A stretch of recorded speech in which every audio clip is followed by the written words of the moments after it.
On me demande toujours « Êtes-vous un motivateur ?» Et je réponds aussitôt « Non ». Je ne motive pas les gens.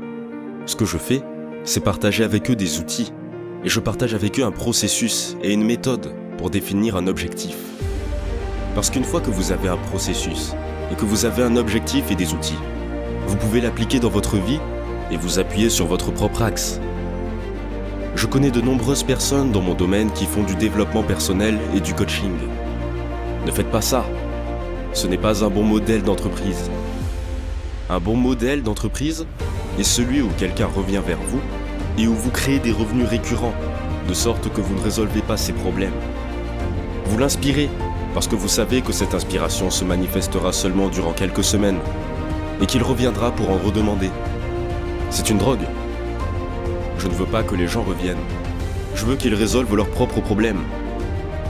Vous savez, qu'ils réfléchissent à leur vie et utilisent des outils de leur vie pour créer ce qu'ils veulent. Nous venons de naître dans ce monde et les gens sont comme « Apprenez vos comptines et apprenez votre ABC, 1, 2, 3.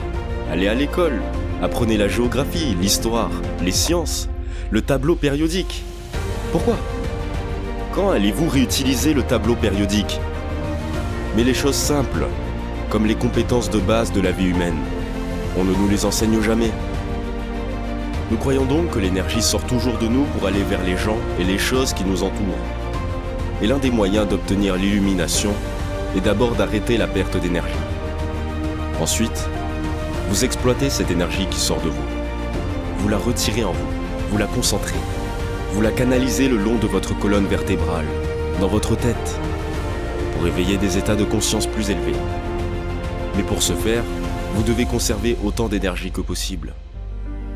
Plus vous avez de gens dans votre vie, plus vous avez de choses dans votre vie, plus vous dépensez de l'énergie.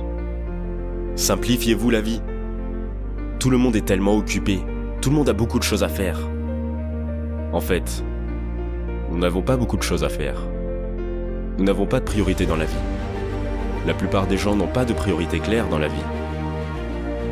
Mon but est de me simplifier la vie, de réduire le nombre de personnes dans ma vie et de réduire le nombre de choses dans ma vie. Nous n'avons qu'une quantité limitée d'énergie chaque jour. Mais chaque année, nous avons plus de personnes dans notre vie. Est-ce une bonne chose ? Plus d'amis sur Facebook, plus de gens avec qui vous êtes connectés. Et votre énergie reste la même. Ce n'est donc pas une croissance proportionnelle. Si votre énergie augmente chaque année, proportionnellement au nombre de choses et de personnes dans votre vie, alors nous n'avons pas besoin d'en parler. Mais votre niveau d'énergie est le même, et le nombre de personnes et de choses dans votre vie augmente de façon presque exponentielle. Donc, pour moi, il s'agit toujours de simplifier d'abord les personnes et les choses dans votre vie, et ce qui est le plus important, en prenant cette énergie limitée que vous avez chaque jour et en vous focalisant. La deuxième étape consiste à apprendre comment canaliser et concentrer cette quantité limitée d'énergie dans les personnes et les choses qui comptent vraiment. Vous commencez alors à créer un style de vie que vous aimez vraiment, parce que vous investissez sur les personnes et les choses qui comptent. Et la conséquence en est le bonheur. Je dis toujours qu'il ne faut pas rechercher le bonheur. Ne recherchez pas le bonheur. Adoptez un style de vie dont la conséquence est le bonheur. Le bonheur n'est donc qu'une conséquence de ce mode de vie. Je passe du temps avec les gens que j'aime. Quelle en est la conséquence ? Je suis heureux. Je passe du temps avec les gens que je n'aime pas. Je ne suis pas heureux. Alors ne cherchez pas le bonheur. Poursuivez un style de vie qui procure le bonheur. Mais pour poursuivre ce style de vie, vous devez être clair sur ce que vous voulez dans la vie. Quel est votre but dans la vie ?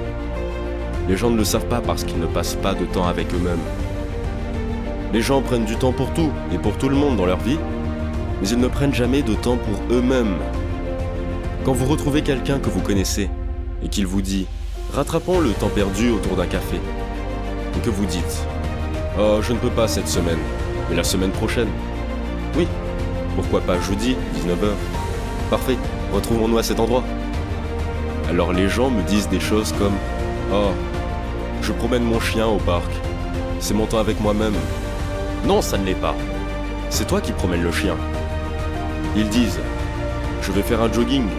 C'est mon moment de solitude. » Non, Ça, c'est toi en train de faire du jogging. En évitant la circulation, en regardant où tu mets les pieds pour ne pas trébucher et tomber. Passer du temps avec soi-même, c'est s'asseoir, fermer les yeux, ne pas interagir avec le monde extérieur, et faire une introspection et avoir cette conversation. Et les gens n'ont pas cette conversation. Parce qu'ils n'ont pas cette conversation avec eux-mêmes, ils finissent par ne pas savoir ce qu'ils veulent dans la vie. Parce qu'ils ne peuvent pas canaliser cette quantité limitée d'énergie et qu'ils ne vivent pas un style de vie qui leur apporte le bonheur, la plupart des gens finissent par être malheureux.